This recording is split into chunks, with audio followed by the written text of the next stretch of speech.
Hello दोस्तों। Are के learning में एक बार फिर से आपका बहुत बहुत स्वागत है। मेरा नाम है राहुल राज, ठीक है। और आपके उसी बिजनेस स्टडी की सीरीज में जो कि हिंदी मीडियम में है, 12वीं कक्षा वालों के लिए है और सीबीएसई का सिलेबस है, और इस बुक से मैं आपको पढ़ा रहा हूँ, ठीक है। तो आपकी इसी सीरीज में मैं आपके अगले चैप्टर 5 संगठन के साथ हाजिर हूँ, ठीक है। इस एक्सरसाइज में 3 एक्सरसाइज है, जिसके ऊपर मेरी पहली वीडियो है, जिसमें कि हम एक्सरसाइज 5.1 को देखेंगे, ठीक है। तो अगर आप इससे पहले के चैप्टर्स देखना चाहते हैं जिन्हें आपने नहीं देखा, तो उनका लिंक आपको डिस्क्रिप्शन में मिल जाएगा, वहां से जाकर आप उनको देख सकते हैं, ठीक है। और अगर आप इस चैप्टर के नोट्स लेना चाहते हैं तो उसका लिंक भी आपको डिस्क्रिप्शन में ही मिलेगा, वहां से आप जाकर नोट्स डाउनलोड कर सकते हैं। तो चलिए इस चैप्टर को बिना किसी देर के स्टार्ट करते हैं। तो आज की इस एक्सरसाइज 5.1 में हम संगठन की महत्व और प्रक्रिया के बारे में जानेंगे, ठीक है। जानेंगे कि संगठन क्या होता है, इसके महत्व क्या है और क्या इसकी प्रक्रिया होती है, ठीक है। तो चलिए स्टार्ट करते हैं और सबसे पहले संगठन की परिभाषा को जान लेते हैं। तो इसका अभिप्राय व्यक्तियों के एक विशेष समूह से है जो एक निश्चित उद्देश्य की प्राप्ति हेतु मिलकर कार्य करते हैं, ठीक है। संगठन का मतलब एक व्यक्तियों के ग्रुप से है, ठीक है, जो कि एक निश्चित उद्देश्य को प्राप्त करने के लिए मिलकर कार्य करते हैं, ठीक। अब देख लेते हैं संगठन की विशेषताएं। तो सबसे पहला है कार्य विभाजन। कार्य विभाजन संगठन का आधार होता है, ठीक है। जो कार्य विभाजन है वो संगठन का आधार है, ठीक है। इसमें व्यवसाय के पूरे कार्य को अनेक विभागों में विभाजित कर दिया जाता है, ठीक है। इसमें जितने भी कार्य होते हैं उन सभी कार्यों को विभाजित कर दिया जाता है, ठीक है। अगला है समन्वय। संगठन में प्रत्येक व्यक्ति को अलग कार्य सौंपा जाता है, लेकिन सबका एक प्रयास होता है उपक्रम के उद्देश्यों को पूरा करना। इसलिए संगठन ऐसी व्यवस्था करता है कि सभी का कार्य अलग अलग होते हुए भी एक दूसरे से संबंधित होता है, ठीक है। मतलब कि संगठन में प्रत्येक व्यक्ति को अलग अलग काम दिया जाता है, ठीक है। और लेकिन सबका प्रयास क्या होता है, सबका प्रयास उपक्रम के उद्देश्यों को पूरा करना होता है, ठीक है। सब यही चाहते हैं कि संगठन का उद्देश्य पूरा हो, ठीक है। लेकिन इसके लिए क्या करता है, संगठन ऐसी व्यवस्था कर देता है कि सभी का कार्य अलग अलग होते हुए भी एक दूसरे से जुड़े हुए होते हैं, संबंधित होते हैं, और जो कि हम समन्वय द्वारा ही कर सकते हैं, ठीक है। क्योंकि समन्वय ही एक ऐसा कार्य है जिसके द्वारा विभिन्न कार्यों को एक साथ जोड़कर रखा जा सकता है, ठीक है। अगला है अनेक व्यक्ति। संगठन अनेक व्यक्तियों का समूह होता है जो सामान्य उद्देश्यों को पूरा करने के लिए एकत्रित होते हैं, ठीक है। जो संगठन है ये अनेक व्यक्तियों का समूह है जो कि एक उद्देश्य को पूरा करने के लिए, प्राप्त करने के लिए एकत्रित होते हैं। तो अगला है आपका सामान्य उद्देश्य, ठीक है। संगठन के अनेक अंग होते हैं, सभी का कार्य भी अलग होता है, लेकिन सभी का उद्देश्य एक होता है, ठीक है। संगठन के बहुत सारे अंग होते हैं, ठीक है, जैसे कि उत्पादन, ठीक है, विक्रय, क्रय, ऐसे करके बहुत सारे इसके अंग होते हैं, विभाग होते हैं। लेकिन इन सभी का उद्देश्य एक ही होता है कि संगठन का उद्देश्य प्राप्त हो, ठीक है। संगठन का जो उद्देश्य है वो हमें प्राप्त हो जाए, उसमें हम सफल हो जाएं, ठीक है। इनके कार्य भी अलग अलग होते हैं, मतलब जितने विभाग के अभी मैंने नाम लिए उन सबका कार्य भी अलग अलग होता है। जैसे क्रय वाले विभाग का क्या काम होगा, खाली संसाधनों का क्रय करना, ठीक है। विक्रय वाले का विक्रय करना, ठीक है। उत्पादन वाले का उत्पादन करना, लेकिन उन सब का उद्देश्य एक ही होता है, ठीक है। तो अगला है संगठन प्रबंध का एक यंत्र है। संगठन को प्रबंध का यंत्र माना जाता है क्योंकि यदि क्रियाओं के विभाजन में गलती हो जाए या पदों की स्थापना ठीक से ना हो तो संपूर्ण व्यवस्था फेल हो जाती है, ठीक है। जो संगठन है, ठीक है, संगठन को प्रबंध का एक यंत्र माना जाता है, मतलब मशीन माना जाता है एक तरीके से, ठीक है। क्यों? क्योंकि यदि क्रियाओं का विभाजन सही ढंग से ना करें, ठीक है, या जो हमारे पद हैं उनकी स्थापना हम ठीक से ना करें, इनमें गलती कर दें, तो इससे क्या होगा कि पूरी की पूरी व्यवस्था फेल हो जाएगी, पूरा का पूरा संगठन, पूरा प्रबंध ही फेल हो जाएगा। जैसे कि अगर आपके पास फोन है, ठीक है, पूरा फोन चल रहा है आपका अच्छा खासा, लेकिन उसमें से क्या है कि आपकी बैटरी खराब हो गई, तो बैटरी के खराब होने से क्या हुआ, पूरा का पूरा आपका फोन ही बंद पड़ जाता है, ठीक है। ठीक उसी प्रकार संगठन में अगर कोई गड़बड़ हो जाती है तो पूरा का पूरा प्रबंध बंद पड़ जाएगा, ठीक है। इसलिए संगठन को प्रबंध का यंत्र यानी मशीन माना गया है। अगला है, अब देख लेते हैं संगठन के महत्व। अभी तक हमने संगठन की विशेषताएं पढ़ी, अब हम पढ़ेंगे संगठन के महत्व।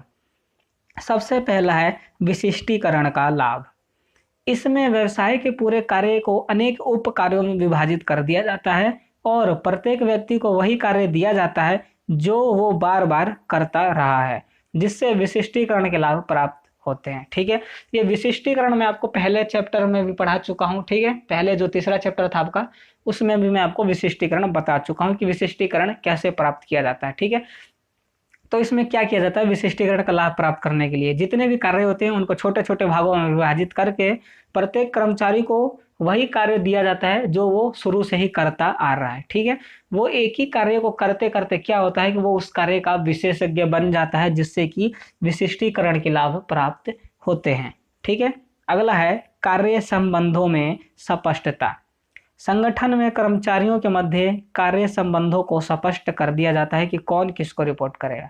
ठीक है, कार्यों में यहाँ कार्य संबंधों में यहाँ पर स्पष्टता होती है, मतलब हर एक कर्मचारी को पता होता है कि कौन किसको रिपोर्ट करेगा। ठीक है, मतलब सबको अपनी अपनी चीजें पता होती है, कौन क्या करेगा, कौन किसको रिपोर्ट करेगा। ठीक है, अगला है आपका संसाधनों का अनुकूलतम उपयोग। संगठन में कुल कार्यों को अनेक छोटे उपकार्यों में विभाजित कर दिया जाता है। प्रत्येक कार्य को करने वाला एक अलग कर्मचारी होता है, जिससे संसाधनों का अनुकूलतम उपयोग होता है। ठीक है, क्या होता है कि संगठन में सभी क्रियाओं को छोटे छोटे कार्यों में विभाजित करके प्रत्येक कर्मचारी को अलग अलग कार्य दिया जाता है। ठीक है, जिनको एक अलग कर्मचारी करता है। इससे क्या होता है कि संसाधनों का अनुकूलतम उपयोग होता है, व्यर्थ नहीं होता। क्योंकि अगर एक ही कार्य को 2 कर्मचारी या 3 कर्मचारी मिलकर करें तो क्या होगा कि वहां पर संसाधनों की बर्बादी होती है। ठीक है, इसलिए यहाँ पर प्रत्येक कार्य को एक अलग से कर्मचारी करता है, मतलब हर एक कर्मचारी एक एक कार्य को करता है, जिससे कि संसाधनों की बेकार की बर्बादी नहीं होती। ठीक है, अगला है परिवर्तन में सुविधा। संगठन प्रक्रिया एक संस्था को इस योग्य बना देती है कि वह कर्मचारियों से संबंधित परिवर्तन आसानी से सहन कर लेती है। ठीक है, क्या यहाँ पर परिवर्तन में सुविधा कैसे है कि जो संगठन प्रक्रिया है वो संस्था को इस योग्य बना देती है कि वो अगर कर्मचारी से संबंधित कोई भी परिवर्तन आते हैं तो वो उसे आसानी से सहन कर ले, उसको सहन कर सके। ठीक है, अगला है प्रभावी प्रशासन।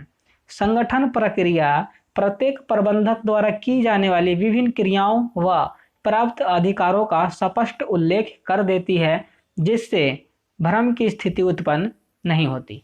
ठीक है, इसमें क्या होता है कि जब भी संगठन प्रक्रिया है, जो संगठन प्रक्रिया है उसमें प्रबंधक द्वारा जितनी भी क्रियाएं की जाती हैं और उनको जितने अधिकार प्राप्त होते हैं उन सब का स्पष्ट यानी साधारण भाषा, सरल भाषा में वो उच्चारण कर देती है, बता देती है, जिससे क्या होता है कि भ्रम की स्थिति उत्पन्न नहीं होती, जिससे कि प्रभावी प्रशासन रहता है।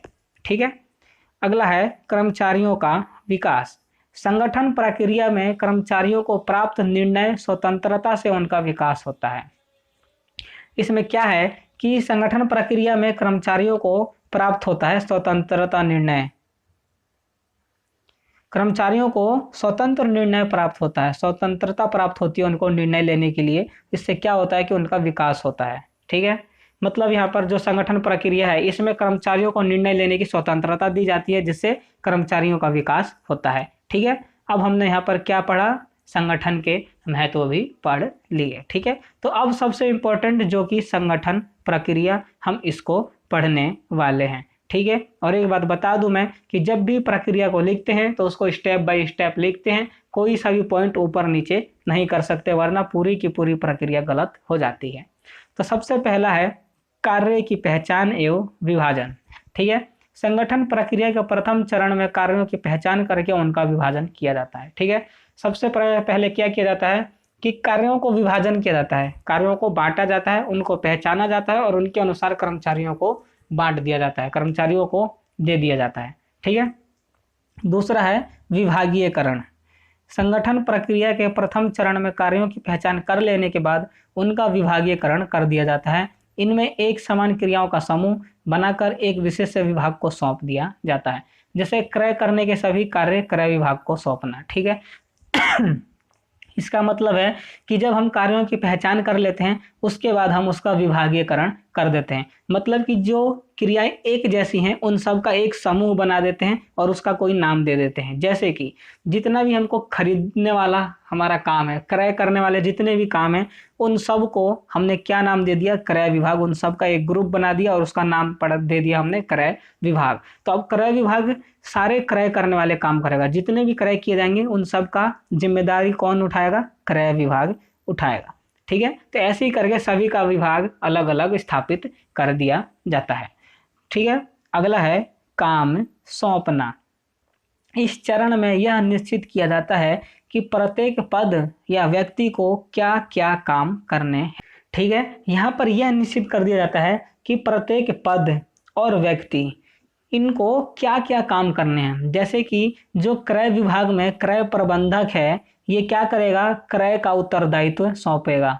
ठीक है, जैसे क्रय प्रबंधक है, इसको क्रय करने का उत्तरदायित्व सौंप दिया, तो अब क्रय प्रबंधक होगा जो वो केवल क्रय करेगा।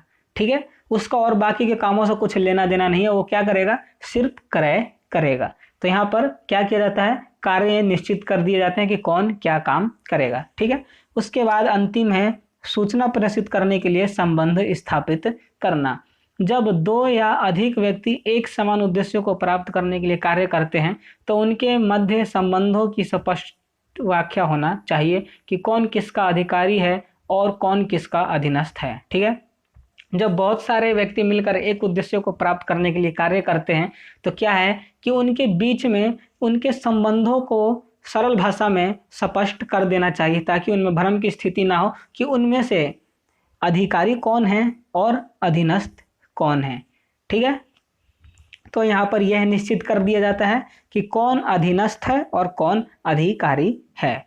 ठीक है, तो ये हमने यहाँ पर आपकी जो सबसे इम्पोर्टेंट थी क्या थी, संगठन प्रक्रिया, जो कि हमने यहाँ पर पढ़ लिया, आपको मैंने समझा दिया। इससे संबंधित अगर कोई आपको कन्फ्यूजन हो, कोई दिक्कत हो तो कमेंट करके बताइए, मैं उसका रिप्लाई आपको दे दूंगा। ठीक है, तो अब देखेंगे हम औपचारिक एवं अनौपचारिक संगठन। ठीक है, तो सबसे पहले हम देख लेते हैं कि औपचारिक संगठन क्या होता है। ठीक है, तो इसका अभिप्राय किसी विशेष कार्य को पूरा करने के लिए प्रबंध द्वारा तैयार किए गए संगठन ढांचे से है। ठीक है, यहाँ पर मिसप्रिंट है, यहाँ पर के लिए छूट गया है। ठीक है, के लिए कार्य को पूरा करने के लिए प्रबंध द्वारा तैयार किए गए संगठन ढांचे से है। ठीक है, समझ गए आप, किसी विशेष कार्य को पूरा करने के लिए जो संगठन ढांचा प्रबंध तैयार करता है उसको औपचारिक संगठन कहते हैं। ठीक, इसकी क्या विशेषताएं हैं, इसमें परिभाषित आपसी संबंध होता है, जो मैंने आपको पीछे बताया। इसमें ये आपसी संबंधों को परिभाषित कर दिया जाता है कि कौन किसका अधीनस्थ है और कौन किसका अधिकारी है। ठीक, यह नियमों एवं कार्यविधियों पर आधारित होता है। ठीक है, जो ये संगठन होते हैं इनके कुछ नियम और कार्यविधियां होती हैं जिन पर यह आधारित होते हैं। ठीक, यह अधिक स्थिर होता है। ये जो औपचारिक संगठन होता है यह अधिक स्थिर होता है, लंबे समय तक चलता है, इसमें कोई परिवर्तन नहीं आता। यह जानबूझकर स्थापित किया जाता है। ये जो औपचारिक संगठन है इसको जानबूझकर स्थापित किया जाता है, यह अपने आप स्थापित नहीं होता। ठीक, अब देख लेते हैं कि इसके क्या लाभ हैं।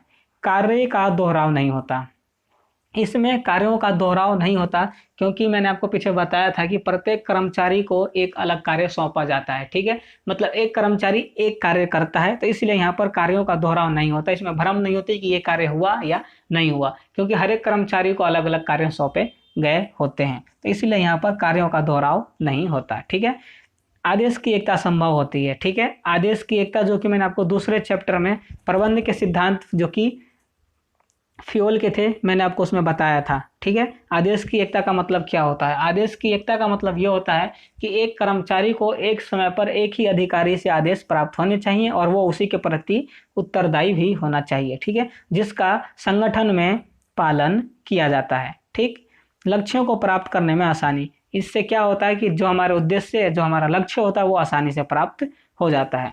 अब देख लेते हैं इसकी सीमाएं कि इसमें कमियां क्या क्या है। काम में देरी, यहाँ पर काम में देरी होती है क्योंकि हर एक काम के नियम होते हैं और कार्यविधि होती है, इसलिए क्या होता है कि उनमें अनावश्यक देरी होती है। पहल क्षमता की कमी, ठीक है, यहाँ पर कर्मचारियों को अलग से कुछ भी करने का मौका नहीं मिलता, ठीक है। जो कार्य निर्धारित कर दिए जाते हैं, जो कार्य उनको देते हैं, ठीक है, वो उन्हीं को करते हैं, अपनी तरफ से कुछ भी सोच विचार अपना उत्पन्न नहीं कर सकते, जिससे क्या होती है कि कर्मचारियों की पहल क्षमता में कमी होती है, ठीक। अब देख लेते हैं आपका अनौपचारिक संगठन क्या होता है, ठीक। तो इसका अभिप्राय व्यक्तिगत आवश्यकताओं की पूर्ति हेतु कार्यस्थल पर लोगों के स्वतः स्थापित समूह से, ठीक है। इसका मतलब यह है कि व्यक्तिगत आवश्यकताओं को पूरा करने के लिए, ठीक है, कार्यस्थल पर जहां पर कार्य हो रहा है वहीं पर लोग क्या करते हैं, खुद का एक समूह स्थापित कर लेते हैं, जिसे कि अनौपचारिक संगठन कहते हैं, ठीक है। अब देख लेते हैं इसकी विशेषताएं। औपचारिक संगठन पर आधारित होता है, मतलब कि अनौपचारिक संगठन होगा तभी औपचारिक, मतलब कि औपचारिक संगठन होगा तो अनौपचारिक संगठन होगा, अगर औपचारिक संगठन नहीं है तो अनौपचारिक संगठन भी नहीं होगा, ठीक। दूसरा है इसके लिखित नियम एवं प्रक्रिया नहीं होती, ठीक है, क्योंकि जो औपचारिक संगठन होता है उसके लिखित नियम और प्रक्रिया होती हैं, कार्यविधियां होती हैं, लेकिन जो अनौपचारिक संगठन होता है इसकी कोई भी लिखित नियम व प्रक्रिया नहीं होते। स्वतंत्र संदेशवाहन श्रृंखला, जो अनौपचारिक संगठन है इसमें स्वतंत्र संदेशवाहन होता है, ठीक है, यह अस्थिर होता है। ये जो अनौपचारिक संगठन होता है यह अस्थिर होता है, क्योंकि जो औपचारिक संगठन होता है यह व्यक्तिगत संबंधों के आधार पर क्या होता है, स्थापित होता है। जैसे ही व्यक्तियों के संबंध खराब होते हैं वैसे ही अनौपचारिक संगठन समाप्त हो जाता है।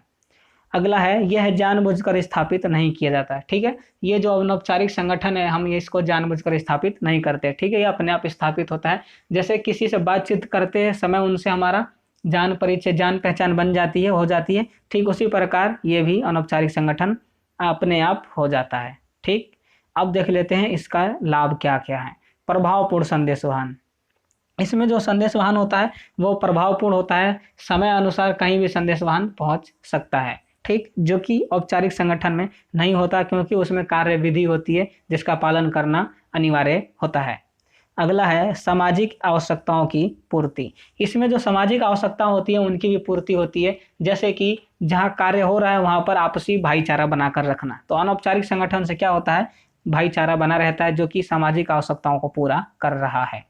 अगला है संगठनात्मक उद्देश्यों की पूर्ति, संगठनात्मक उद्देश्यों की भी पूर्ति होती है, क्योंकि कर्मचारी जो बात औपचारिक संगठन में नहीं कह पाते वो अनौपचारिक संगठन में कह पाते हैं, क्योंकि यहाँ पर स्वतंत्रता होती है, ठीक है, कोई किसी के दबाव में नहीं होता, ये व्यक्तिगत आवश्यकताओं की पूर्ति हेतु बनाई जाती है। तो इसमें कर्मचारी अपने अधीनस्थों से खुलकर जो बात कहना चाहते हैं कह देते हैं, जिससे क्या होता है कि जो भी अगर कोई समस्या होती है तो उसका समाधान जल्दी से हो जाता है, जो कि संगठनात्मक उद्देश्यों को पूरा करने में सहायक होता है, ठीक है। तो ये हमने अनौपचारिक संगठन भी पढ़ लिए। अब देख लेते हैं कि इनमें डिफरेंस क्या है, औपचारिक और अनौपचारिक संगठन में डिफरेंस क्या है, ये भी आपका इम्पोर्टेंट है। पेपर में 95 से 99% तक आता है, 1% ऐसा होता है कि कभी कभार ना आए, ठीक। तो ये है औपचारिक और ये अनौपचारिक, इसके अर्थ तो मैंने आपको पीछे बता दिए, ठीक है। इसका अभिप्राय किसी विशेष कार्य को पूरा करने के लिए प्रबंध द्वारा तैयार किए गए संगठन ढांचे से है, ठीक है। और अनौपचारिक का व्यक्तिगत आवश्यकताओं की पूर्ति हेतु कार्यस्थल पर लोगों के स्वतः स्थापित समूह से है, ठीक है। अब देख लेते हैं इनका उद्गम कैसे हुआ, कहां से हुआ। औपचारिक संगठन, इसकी स्थापना संगठन की नीति नियमों के कारण होता है, ठीक है। जो औपचारिक संगठन है ये संगठन की नीति और इसके नियम, इनके कारण इसकी स्थापना होती है, ठीक है। और जो अनौपचारिक संगठन है ये सामाजिक संबंधों के कारण स्थापित होता है, ठीक है। मैंने आपको बताया था सामाजिक संबंध मतलब व्यक्तियों के आपसी संबंधों द्वारा स्थापित होता है। अगला है देख लेते हैं इनके अधिकार क्या क्या हैं। औपचारिक संगठन में अधिकार संगठन में पदों के कारण उत्पन्न होते हैं, ठीक है। जो औपचारिक संगठन है इसमें अधिकार, जो पद है उन पदों के कारण अधिकार उत्पन्न होते हैं, जिसका जितना बड़ा पद उस पर उतना ज्यादा अधिकार, ठीक है। और जो अनौपचारिक संगठन है इसमें व्यक्तिगत गुणों के कारण, ठीक है, मैंने आपको बताया था कि जो अनौपचारिक संगठन होता है इसमें व्यक्तिगत संबंधों के कारण ये स्थापित भी होता है, ठीक है। तो व्यक्तिगत गुणों के कारण यहाँ पर क्या होता है, अधिकार प्राप्त होते हैं, जिसके जितने ज्यादा गुण उसके वैसे ही अधिकार उसको मिलेंगे, ठीक है। अब देख लेते हैं कि ये व्यवहार कैसा करते हैं।